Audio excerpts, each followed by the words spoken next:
Hi, folks. Trevor here again, and just want to give you some knowledge. So, one issue that's probably not talked about and should be talked about is relationships.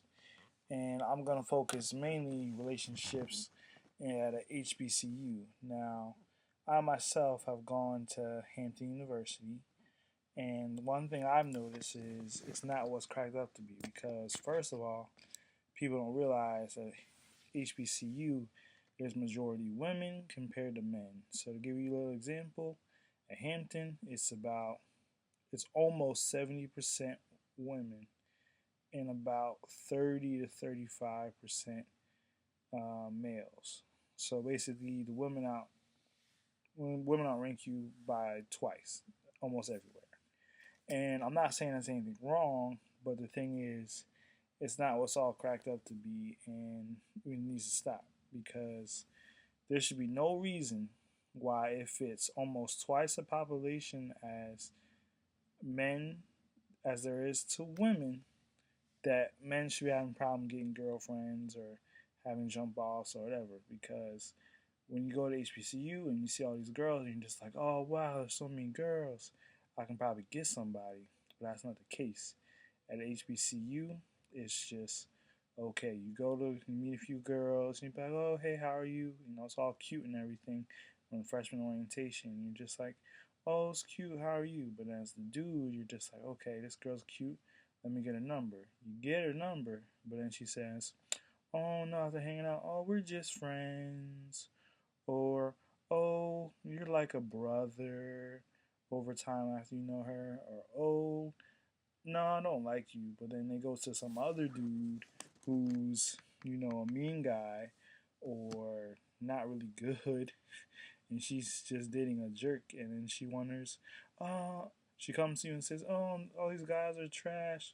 I can't find any good dudes. And you're just looking at her like, for real? You're going to choose the trash over me, the quality. And that needs to stop because I'm not saying it's the girl's fault, but partly it's her parents' fault. And the parents, I'm not going to say too much the father, because the father doesn't matter what any father tries to do, he can't control how his girl acts. But it's the mother's fault for not telling the daughter how she messed up and picking the wrong dude.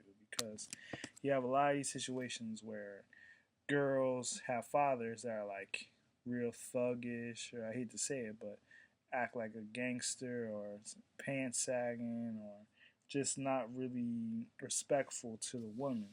And then the thing is, the mother says, oh, you have to do this to a guy, like you have to ignore his text messages, even though iPhones have read receipts, and you ignore them for 3 hours, or you don't even respond at all. And it's just like, come on now, that's not right.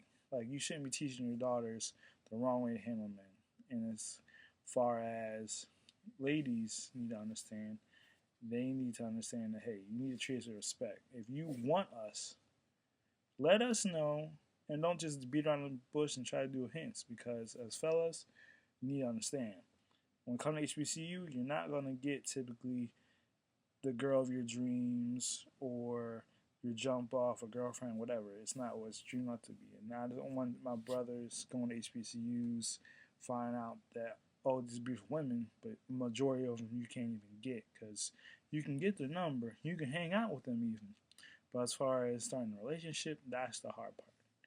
And you just need to be more aware, because it's just not fair. And me, myself, and my other friends, we've had issues. I mean, some of us guys, some of my friends, I'm not saying I'm gay or anything or I'm flamboyant, but I acknowledge that, if you see a good looking dude and you be like, okay, you good looking, why can't you get a girl? And some of my friends, they're more athletic than me. They, taller, got a more machismo. Some of them got a real machismo look. But because of it, they can't get girls because they're labeled as nice guys. And that's the one thing us guys need to learn. When you're labeled as a nice guy, that's not a good thing. I'm not saying being a nice guy isn't a good thing. I'm just saying being labeled as a nice guy, because typically, if you're labeled as a nice guy, girls will walk all over you and they'll be like, "Oh, he's a nice guy. I can let him do my homework for me, my essays, my papers, etc." That's not gonna happen because we need to acknowledge, all right, if you want me to do something for you, I gotta get some exchange. So, fellas, I'm gonna give you 3 tips on how to avoid being taken advantage of by these beautiful women at HBCUs. First thing, if a girl asks you to do a paper for her, don't write the paper. And the thing is, if you do write the paper, she says, "Oh no, I can't do it. I don't know anything about this." You have to do one of these 3 things. And it's for anything: paper, writing a paper, doing homework, helping her with money, going to a place to the store, whatever. 3 things. If she, one, doesn't put money in your pocket and a good amount of money, not just, $1, $5. Like, if you're taking her to the store or something, she has to give you $10. If she, you're doing a paper for her or something like that, she has to give you like $10 or more, depending on how long it is.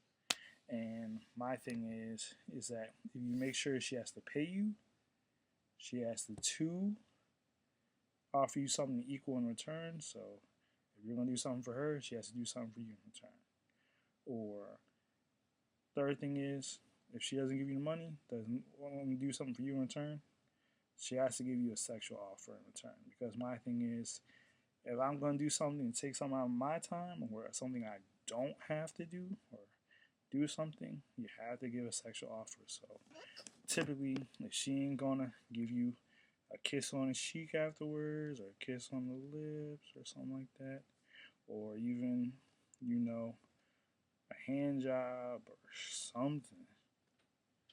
But I'm just saying that because there's no reason why, if you're going to take the time to do something for someone else that they should be doing, you have no business doing, you have to be repaid back. And honestly, that's, what more could you ask for? Because that's not something that you should be mindful of doing. But anyway, those are 3 things. So basically, you make sure you ask for money. She has to give you money up front. Can't be no waiting, say I'm gonna pay you back. It has to be up front.